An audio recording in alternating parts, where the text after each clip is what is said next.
Ladies and gentlemen, boys and girls, hunters of all ages and monsters of all stages, I'm DB Sinclair here with J Party, and as you may not know, Evolve can be played completely offline by yourself, and that's what we're going to show you today. The following two matches are being played by a single person, the one and only legend, myth, and master, Scott James.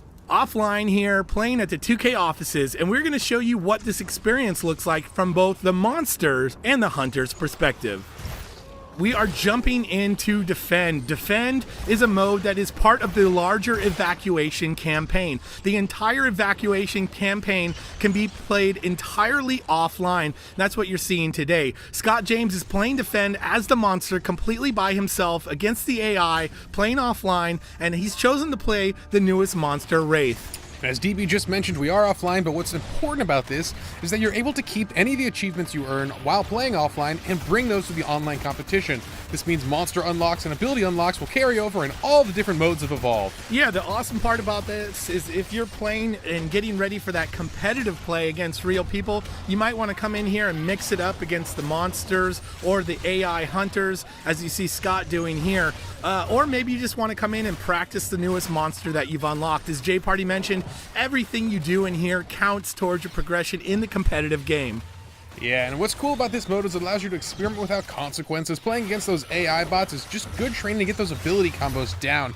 As we're going to see today with this Wraith character, there's a lot of fun combinations you can do with these abilities to kind of chain them into some unique strategies and hopefully surprise the hunters. And you really need to do that here with Defend. Defend is a mode where you really need to be patient. You need to let your minions who are pushing those lanes do work against the towers as you yourself come in and try and dismantle the hunters when they're focused on the minions or keeping the towers up.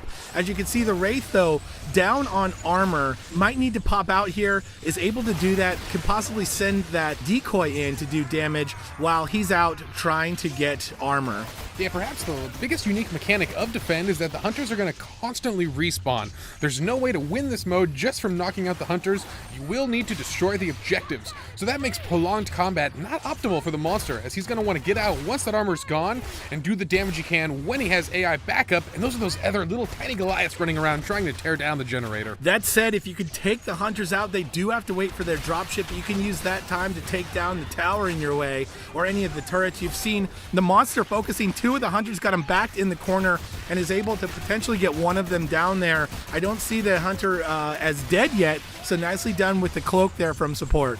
And that Supernova move just dishing out the damage. One of the Wraith's strongest abilities in her kit is that Supernova, and she's going to really rely on that to take down these hunters, as she's able to isolate Daisy here and remove that extra factor from the team and get rid of those random revives. Also, when you take down the hunters or Daisy, of course, and you kill them to their death, you will be able to munch on their corpses, and that will give you some armor to go back into the fight. In Defend, you want to be really patient. You want to pick your battles. You want to go in when you have armor, as there is a lot of firepower coming back at you. Yeah, worth noting, although the hunters are going to constantly respawn, the monster, however, has a very limited health pool. Because you start at level 3, there is no way to gain health in this mode, and that makes that armor management just so important. You need to bail when your armor's down and get in there when it's up. Specifically, look for the support of those AI monsters. As you can see just on the edge of the Wraith screen there, looks like they're moving towards the second objective here as that first generator is down. Yeah, generator 2 already being worked on by the minions. The Wraith using that decoy, sending it towards the generator as well, while the Wraith itself is going to pop that Supernova and be able to take down one of the turrets. As you can see, what Scott is doing is he's using that armor to go in and take down the turrets, then backing out, letting the minions do their job, and hopefully getting some more armor so he can go back in. Yeah, I like this decision here, taking down those turrets early. It's going to give the space the AI needs to hopefully get the small Goliaths in there to tear down the objective. Your goal really as the Wraith is just to distract the hunters, keep them on their back foot, and don't allow them to focus the fire on those small little Goliaths. You're seeing the minion timer up in the left-hand corner, as well as the countdown timer for the mode. That is basically when the evacuation ship will leave. Right now, you're seeing hunters will win in 5 minutes and 46 seconds if the monster is not able to destroy the final objective.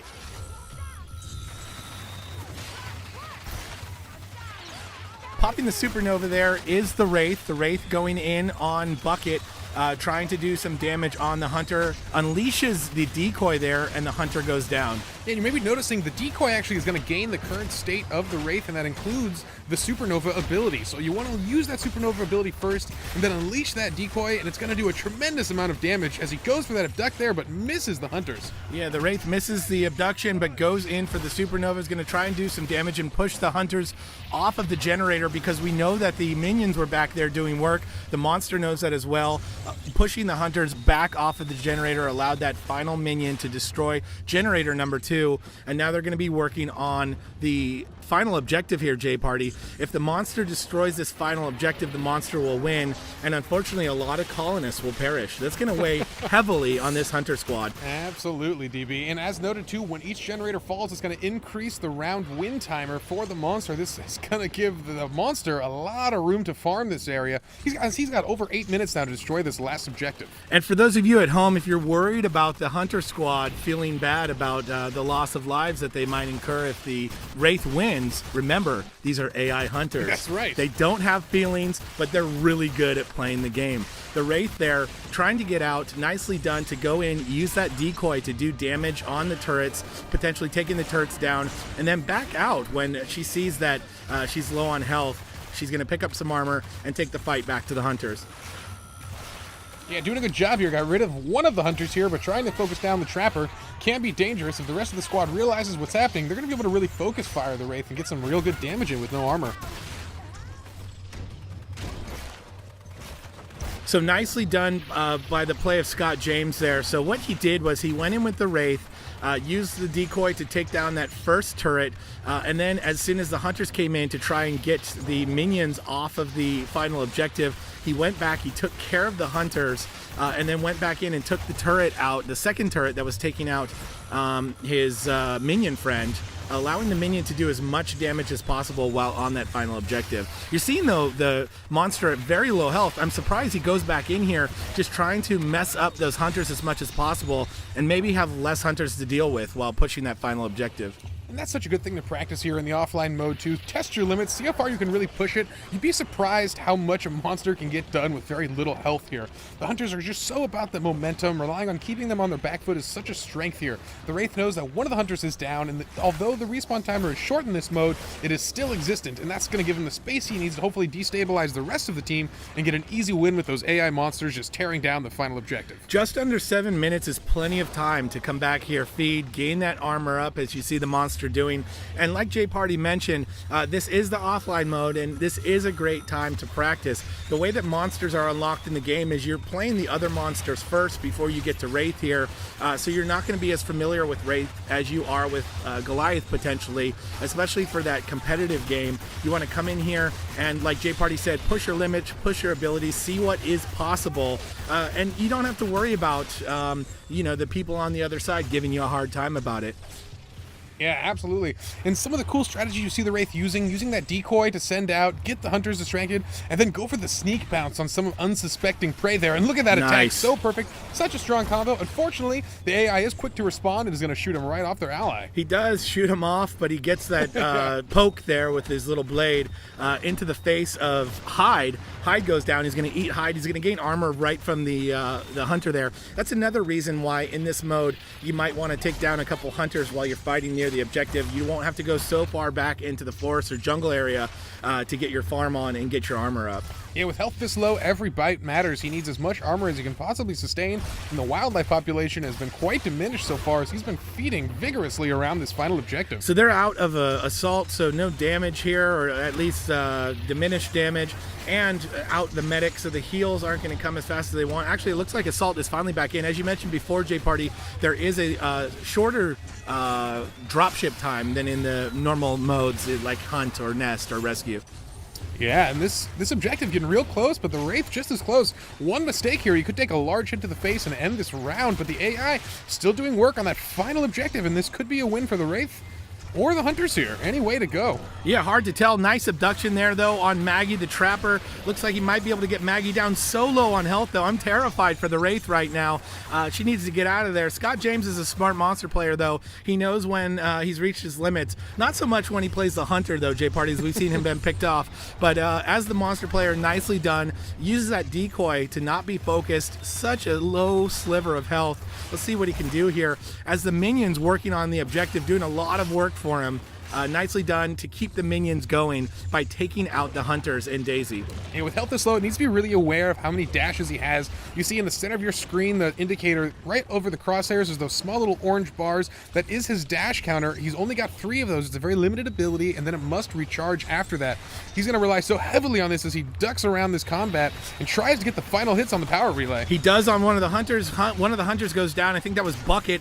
2 of the minions are still up. One of the minions is very low on health, but he already took out the turrets, so no turrets doing damage there. The minions continue to do work on the final objective as he's just keeping the hunters busy at this point. Yeah, trying to focus the medic there and also relying on taking out the support class. Wants to get rid of the utility on the team, and that's going to allow him to clean up the rest of the hunters with no real trouble, as this power relay is still clinging to life. Yeah, doing a great job there. Finally does that supernova, goes in on the medic, gets the medic down.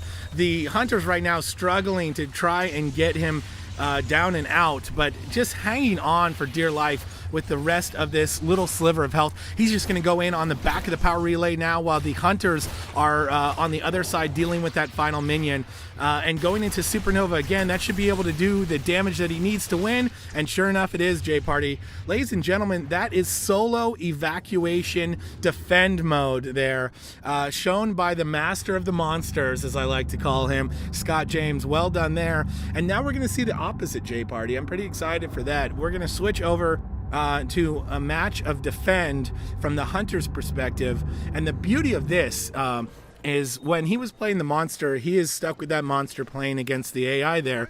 But now he's actually going to be able to hot swap between these hunters and play whoever he wants. Yeah, this is one of the coolest modes to say and to play, and actually one of the most impressive modes to watch. You see a really good player is going to bounce between all 4 classes, use those long cooldown and key abilities to keep each other alive while they focus on the main character that they'd like to control, which in a lot of cases, it becomes very situational, and you can't have a standard. Yeah, very situational, even from the beginning here. As you see, he starts with Markov, he lays the mines down. Then he switches to Maggie, and he puts down the harpoon traps. And then finally here on Bucket, and he's putting those sentry guns down. He knows exactly how to lock down this area, or at least how he wants to, and he's doing that really well. Oh, nice move to put a little sentry gun on top of the rocks there.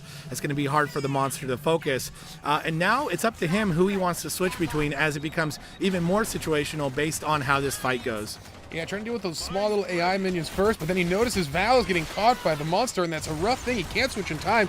Val goes down here. We'll see if he tries to help Val up, but you probably don't want to play as one of the down hunters. Yeah, definitely not. He does switch indeed to Bucket. He's able to use that cloak to bring Val right back up. So nice move there by the support character. And what we're seeing here, J Party, is going to be Scott really controlling the game to how he wants to play it, being able to switch.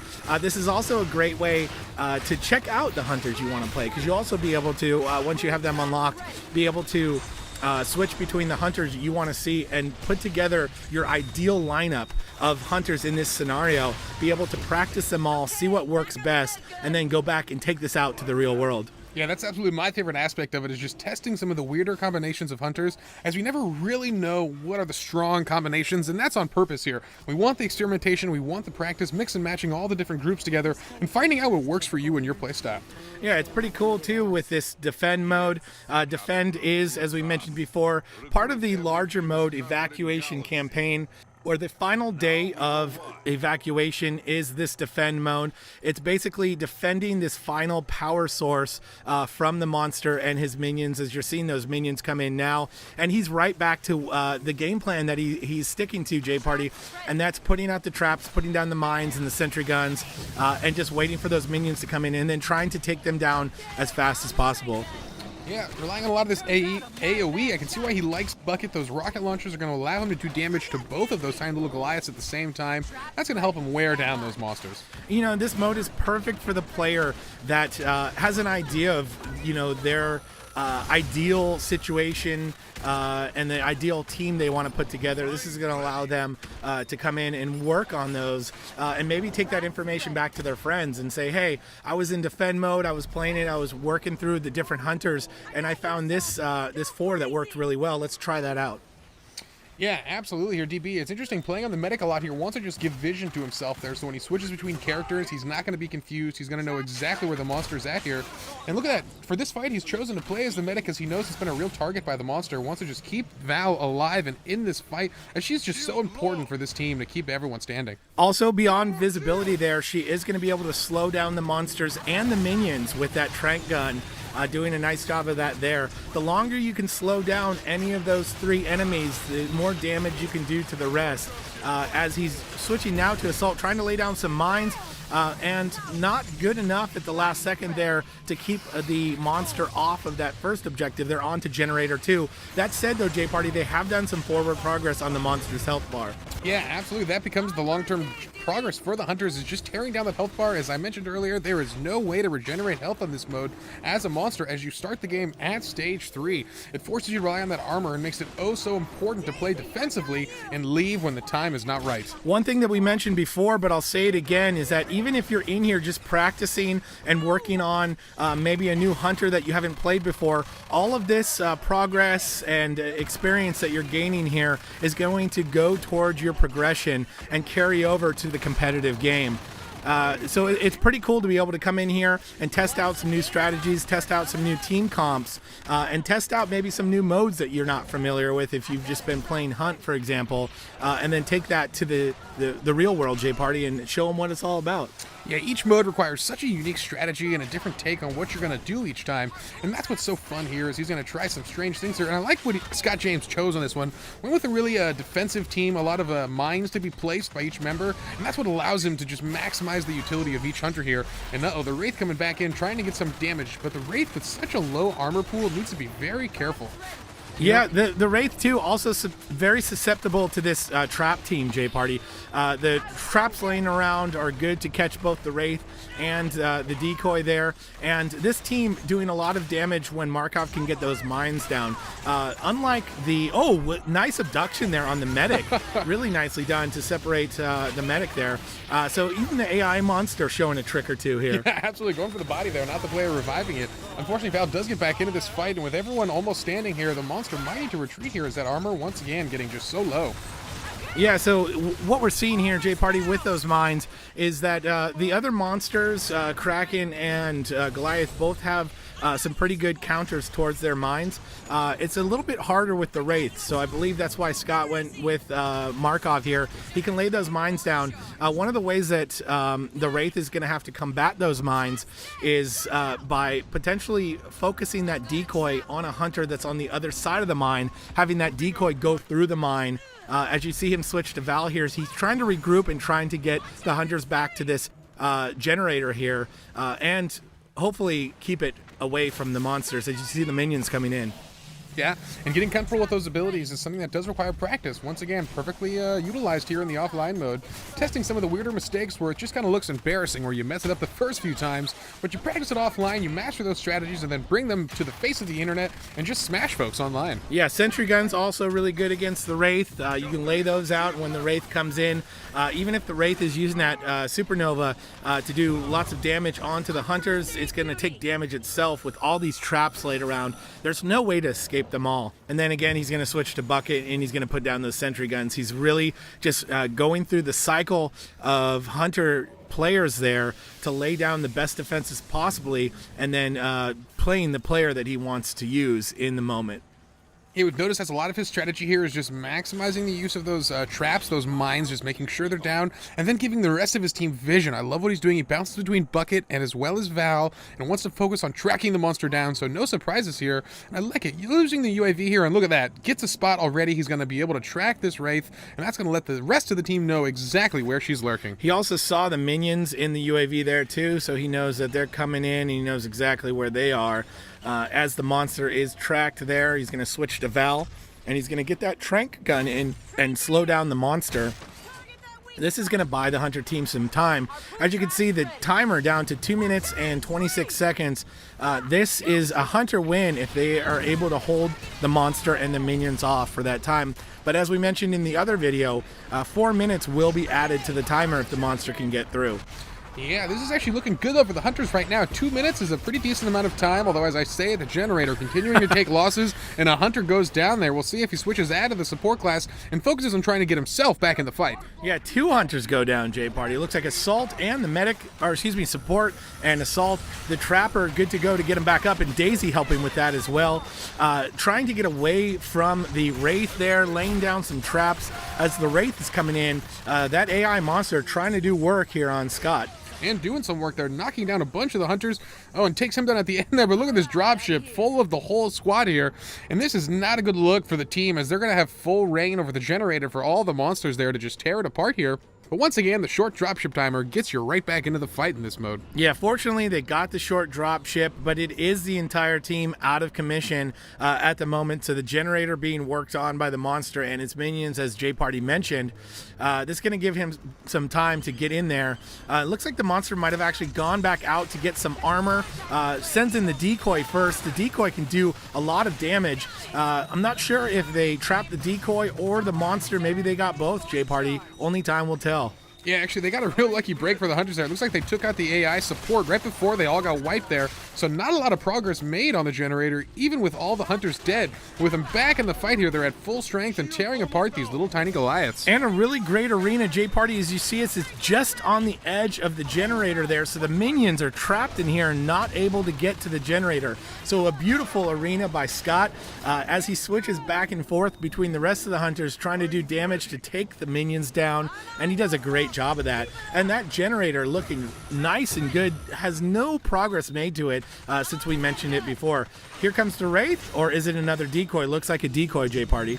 And you know, that is one of the most important abilities of a trapper, is to really visualize the size of the arena. Some of the cool setups you can get as a skilled trapper are just incredible, as they've done right here, blocking out all of the monsters from the generator. They're forcing this fight off, just barely off of it. And that's what's so strong about this. And with only a couple seconds left, the hunters are about to take this victory. Yeah, the hunters are going to win here, and they do, J Party. The countdown timer, the Wraith does not even get to the final objective. The lockdown with that arena, I feel like, was the final blow to the AI hunters there. And ladies and gentlemen, that was Scott James playing as the hunters that time, going against the AI monster, and that is solo defend, part of the entire solo mode. We're out of time, so we will see you next time when we bring you Between Two Beards.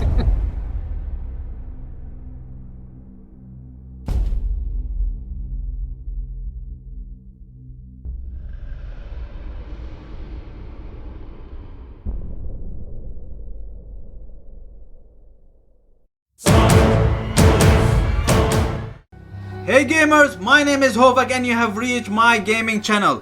I hope you're going to enjoy your stay here because I have amazing gameplays of The Crew, Enemy Front, Killzone Shadowfall, Far Cry 4, The Last of Us, the remastered version, Call of Duty Advanced Warfare, and my amazing favorite multiplayer game, Battlefield 4. Yeah! And you can watch my amazing also unboxing of hardware and accessories, and of course my daily uploads of game trailers.